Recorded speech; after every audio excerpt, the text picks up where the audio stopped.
Ons is hier by Shelfport Beach. Ons is nou weggejaag oor ons hond het. Hier daai twee gatte daar.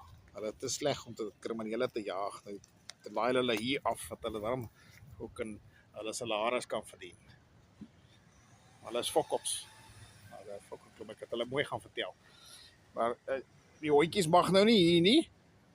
Maar ons is elke dag met die hond op die strand, maar nou vandag is daar nou 'n probleem. Want daai Voies nie of so iets is haar naam. Sy is verskriklik arrogant met haar ding gehad. So ek voel dis onregverdig teenoor die honde. Ons hier so honderde honde verby hulle en toe het hulle ons getarget en nou jaag hulle al die honde weg. Want ek het vir hulle gesê, maar as jy ander honde hier is, dan hoekom target julle ons? Maar jy weet, Abraham Lincoln het gesê, give a man power. Ek dink dit was Lincoln. Give a man power and you will see his true character. Jy gee hierdie fucking goed power en dan word hulle bullies. Hulle het allerhande fokke houdingkies en kak. Maar hulle is nie baie tevrede met my houding nie. Hulle like my niks.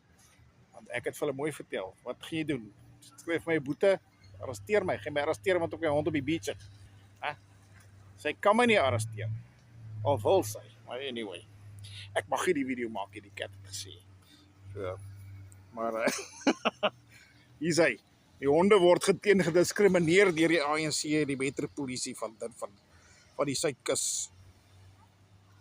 Kyk hoe cute is daai dingetjie. En dan word sy weggejaag. Moet sy in die kar gaan sit in hierdie hitte.